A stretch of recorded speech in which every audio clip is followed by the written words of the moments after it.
نحمدہ ونصلی علی رسولہ الکریم۔ عزیزان محترم، میں Muhammad Aslam Dodi, chairman Liberal Party Pakistan, آپ سے مخاطب ہوں اور آپ دیکھ رہے ہیں Liberal Party Pakistan YouTube channel. عزیزان محترم، آپ جانتے ہیں کہ اس چینل کے توسط سے لبرل پارٹی پاکستان کا منشور آپ کے سامنے پیش کیا جاتا ہے، اور اس مقصد کے لیے میں آپ کے سامنے اپنے خیالات کا اظہار کرتا رہتا ہوں۔ آج میں جس موضوع پر آپ کے سامنے اظہار خیال کروں گا اس کا عنوان ہے مذہب کی تبدیلی روکنے کا بل۔ عزیزان محترم، liberal Party Pakistan YouTube channel آپ کا اپنا چینل ہے۔ میں توقع کرتا ہوں اور پوری امید کرتا ہوں کہ آپ اس چینل کو سبسکرائب کریں گے، لائک کریں گے، شیئر کریں گے اور بیل آئیکن کو بھی دبائیں گے، تاکہ پارٹی کی طرف سے دی گئی معلومات اور خیالات اور گزارشات آپ تک بر وقت پہنچیں اور آپ اس سے استفادہ کر سکیں۔ عزیزان محترم، اسلام کا سب سے بڑا دشمن دنیا میں عیسائی طبقہ ہے، جس میں امریکہ، فرانس، برطانیہ، جرمنی یہ ممالک شامل ہیں۔ افغانستان کی جنگ میں آپ نے دیکھا کہ پاکستان کو نقصان پہنچانے کے لیے کہاں سے امریکہ چلا، 18,000 میل دور سے، اور نیٹو کی افواج کو بھی ساتھ لایا۔ بنیادی مقصد کو افغانستان پر قبضہ کرنا نہیں تھا۔ افغانستان چٹیل پہاڑ ہے، سنگلاخ قسم کے پہاڑ ہیں، وہاں پر کچھ نہیں ہے، وہاں پر تیل نہیں ہے، وہاں پر فصلیں بھی اتنی عمدہ پیدا نہیں ہوتی جنہیں لوٹنے کے لیے امریکہ ادھر آ گیا تھا۔ معدنیات ہیں، لیکن وہ معدنیات بھی اتنی آسانی سے نہیں نکالی جا سکتی۔ 20 سال تک تو امریکہ وہاں سے کوئی معدنیات نکال نہیں سکا، تو پھر وہ آیا کیا لینے تھا؟ وہ آیا تھا، اس کا بنیادی مقصد تھا کہ پاکستان کو نقصان پہنچایا جائے، پاکستان کے ایٹمی اثاثوں کو نقصان پہنچایا جائے، یہ تھا ان کا مقصد۔ تو یہ لوگ ہمیشہ مسلمانوں کے دشمن رہے ہیں۔ فرانس بھی اسی طرح اب فرانس نے اس کو پناہ دی ہے، احمد مسعود کے بیٹے کو فرانس نے پناہ دی ہے، اور فرانس ہی اسے یورپی یونین جو ہے اس کی پارلیمنٹ میں لے کر گیا ہے کہ پاکستان پر پابندیاں لگوائی جائیں۔ وہ احمد مسعود کو وہاں لے کر گیا ہے، فرانس نے اس کو پناہ دے رکھی ہے۔ تو یہ ممالک جو ہے پاکستان کے دشمن ہیں۔ فرانس پاکستان کا اتنا بڑا دشمن کیوں ہے؟ اس کی بنیادی وجہ یہ ہے کہ فرانس میں 30% آبادی ہو چکی ہے مسلمانوں کی، وہاں عیسائی اب 70% رہ گئے ہیں۔ یہ اسلام کی برکات ہیں کہ اسلام میں جو ہے زیادہ سے زیادہ آبادی جو ہے وہ بڑھانے کی طرف ہمارے پیارے نبی صلی اللہ علیہ وسلم نے ترغیب دی ہے۔ ایک مرد 4 شادیاں کر سکتا ہے بشرطے کہ اس کے پاس ایسا ماحول ہو، اس کے پاس اس کے وسائل ہوں۔ تو ہماری آبادی تو بڑھ رہی ہے، یورپ کی آبادی گھٹ رہی ہے۔ فرانس کی آبادی میں 30% مسلمان ہو چکے ہیں، اس لیے فرانس رو رہا ہے، دھاڑے مار کر رو رہا ہے کہ یہ کیا ہو گیا میرے ساتھ۔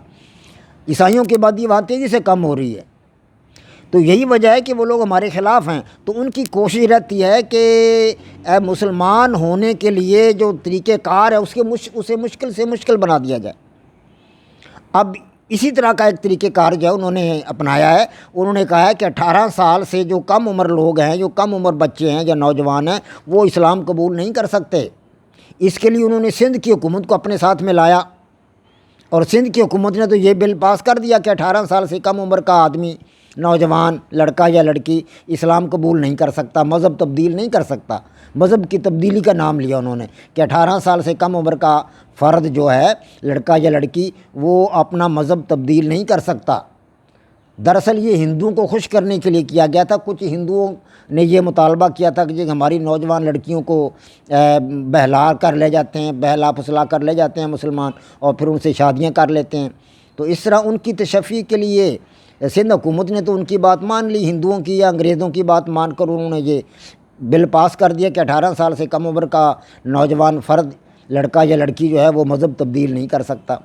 حالانکہ ہمارے مذہب میں تو اس کی گنجائش ہے، 7 سال کے بچے کو تو نماز پڑھنی چاہیے۔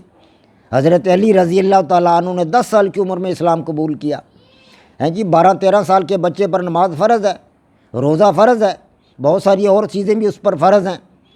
تو ہمارا مذہب تو اس قسم کے عقائد کی گنجائش نہیں رکھتا۔ یہ ہمارے مذہبی عقائد میں بنیادی تبدیلی کی جا رہی ہے۔ سندھ والوں نے تو اس کی طرف نہیں دیکھا، وہ تو ویسے ہی شروعات سے وہ تو گنڈا ٹائپ لوگ ہیں۔ آصف علی زرداری کا تو ہمیں پتہ ہے، وہ کتے پالنے والا آدمی ہے۔ یورپ میں جا کر یہاں حکومت نہیں ملی تو یورپ میں جا کر کتے پال لے گا، وہ اس کا کیا ہے؟ وہ تو ایسا ہی آدمی ہے، لیفنڈر قسم کا آدمی ہے وہ۔ اس کی ساری زندگی بدماشی میں گزری ہے، اس کی ساری زندگی لفنڈر پن میں گزری ہے، اور اسے کیا پتہ مذہبی عقائد کیا ہوتے ہیں۔ یہ ہمارے مذہبی عقائد پر ڈاکہ زنی ہے۔ آپ پنجاب کے اندر بھی یہ بل جو ہے یہ موجودہ حکومت لا رہی ہے۔ میں پی ٹی آئی کو تنبیہ کرتا ہوں کہ یہ بل پنجاب میں لانے کی کوشش نہ کی جائے۔ شیریں مزاری یہ بل لے کر آ رہی ہے، جو پی ٹی آئی کی وزیر انسانی حقوق ہے۔ کیا یہ انسانی حقوق یہ کہتے ہیں کہ 18 سال سے کم عمر کا آدمی مذہب تبدیل نہ کرے؟ جب کسی کا جی چاہے کو اپنے مذہب میں تبدیلی لائے، کو مطلب ہے کفر سے اسلام کو قبول کرنا چاہتا ہے تو وہ کرے۔ 18 سال سے کم عمر کے کیا افراد نوجوان نہیں ہو جاتے؟ آج کل تو 13-14 سال کی بچی نوجوان ہو جاتی ہے، 14-15 سال کا لڑکا نوجوان ہو جاتا ہے، تو 18 سال کی عمر رکھنے کی کیا ضرورت ہے؟ یہ انتہائی غلط بات ہے، یہ ہمارے بنیادی عقائد کے خلاف ہے، ہمارے مذہب اسلام کے خلاف ہے۔ اور پھر اس کے لیے یہ کہا گیا کہ جناب کہ اگر وہ 18 سال سے کم عمر کا فرد مذہب اسلام کوئی مذہب تبدیل کرنا چاہے تو وہ سیشن جج کی عدالت میں جائے۔ 18 سال سے کم عمر کا تبدیل کر ہی نہیں سکتا مذہب، اگر کرنا چاہے تو وہ سیشن جج کی عدالت میں جائے، جج سے جا کر درخواست کرے، وہ پھر کئی مہینوں کے بعد جج جا کر اس کو کوئی اجازت دے گا تو پھر وہ تبدیل کر سکتا ہے، ورنہ نہیں کر سکتا۔ یہ تو سراسر اہل مغرب کی تقلید ہے۔ اہل مغرب کی تقلید ہم کب تک کریں گے؟ ہم مسلمان ہیں، ہم اہل مغرب کی تقلید نہیں کر سکتے، اور نہ ہی ہمیں اہل مغرب کی تقلید کرنی چاہیے۔ ہمارا مذہب اسلام ہے، ہم اسلام کے پیروکار ہیں، ہمارا مذہب اس بات کی اجازت دیتا ہے ہمیں کہ ہم اپنے شاعر اسلام پر عمل پیرا ہوں۔ ہمارا مذہب 12-13 سال کی عمر میں نماز پڑھنے کا حکم دیتا ہے لڑکے لڑکی کو۔ تو میں امید کرتا ہوں کہ موجودہ حکومت جو ہے پی ٹی آئی کی حکومت، جہاں اس نے دوسرے بہت سارے ملک میں افراتفری کے مطلب جو صورتحال پیدا کر رکھی ہے، مہنگائی کا عروج ہے، اور لوگ بیچارے ہر لحاظ سے تنگ ہیں، بجلی کے بل ان سے ادا نہیں کیے جا رہے، اور جو ہے اقربا پروری جو ہے وہ عام ہو چکی ہے، اور اسی طرح جو ہے دیگر عوارض جو ہیں وہ دھیرے دھیرے ہمارے سماج میں پنپ رہے ہیں۔ تو میں توقع کرتا ہوں حکومت سے کہ وہ یہ بل لانے کی کوشش نہیں کرے گی۔ اگر شیریں مزاری نے یہ بل لانے کی کوشش کی تو لبرل پارٹی پاکستان اس کی سختی سے مخالفت کرے گی۔ میں ان کو تنبیہ کرتا ہوں کہ ہماری پارٹی میدان میں آئے گی اور اس بل کی مخالفت کرے گی۔ ہم اہل مغرب کی تقلید نہیں کریں گے۔ اہل مغرب ہمیں مارتے بھی ہیں اور ہمیں پھر نقصان بھی پہنچاتے ہیں، اور ہمارے ساتھ پھر وہ دوستی کا ہاتھ بھی بڑھاتے ہیں۔ افغانستان میں انہوں نے کیا کیا؟ پاکستان نے کیا نہیں کیا امریکہ کے لیے؟ پاکستان نے سب کچھ کیا امریکہ کے لیے۔ امریکہ کی جنگ کی تو پاکستان نے لڑی، اپنا $200 بھی ضائع کیا، 70,000 افراد بھی شہید کروائے، اور ابھی تک اس کا جی نہیں بھرا امریکہ کا۔ ابھی تک وہ ہمارے خلاف ہے، ابھی تک وہ یورپی یونین کو ورغلا رہا ہے کہ پاکستان کے ساتھ جو ہے وہ تجارتی تعلقات منقطع کر دو، تجارتی تعلقات محدود کر دو، اس کا GSP پلس سٹیٹس جو ہے اسے ختم کر دو، اور اس کے ساتھ تجارت محدود کر دو۔ تو ہم نے افغانستان میں امریکہ کی مدد کر کے ہم نے کیا لیا؟ اپنے $200 ارب ضائع کر کے آج ہمارے خزانہ میں کل $22 ارب ہے، اور انڈیا ہم سے آگے ہے، اس کے پاس $600 ارب ہے، ہمارے پاس ٹوٹل $22 ارب ہے۔ اگر یہ $200 ارب ہمارے امریکہ کی افغانستان کی جنگ میں ضائع نہ ہوتے تو ہم بہت آگے ہوتے، ہم انڈیا کے مقابلے میں ہوتے۔ ہمارا معاشی جو تھا وہ سٹرکچر، اس کو تباہ کرنے کے لیے امریکہ یہاں آیا تھا، اور اب وہ ہمارا مذہبی سٹرکچر بھی تباہ کرنا چاہتا ہے۔ وہ چاہتے ہیں کہ 18 سال سے کم عمر کا نوجوان لڑکا لڑکی جو وہ مذہب تبدیل نہیں کر سکتا، تبدیل کر سکتا ہے۔ میں حکومت سے مطالبہ کرتا ہوں کہ وہ اس کام سے باز آ جائے، اور حکومت یہ بل نہ لائے، پنجاب میں کم از کم یہ بل نہ لایا جائے، صوبہ KPK میں بھی یہ بل نہ لایا جائے۔ سندھ حکومت نے اگر پاس کر دیا تو ان کی مرضی ہے، وہ تو لوگ ہی ایسے ہیں، وہ تو ہے انگریزوں کے یار دوست۔ آصف علی زرداری انگریزوں کا دوست ہے، وہ ہمیشہ انگریزوں کے ساتھ رہا ہے۔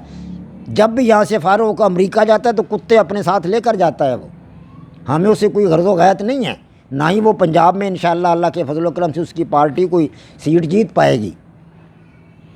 تو اللہ پاک سے دعا گو ہوں کہ اللہ پاک پاکستان کو دن دگنی رات چگنی ترقی عطا فرمائے، اور اللہ پاک سے دعا گوں کہ یا اللہ پاک اس قسم کے بل جو ہیں وہ ہمارے پنجاب سے پاس نہ ہو سکیں، اور اللہ پاک ہماری مدد و نصرت فرمائے زندگی کے ہر میدان میں۔ وما علینا الا البلاغ۔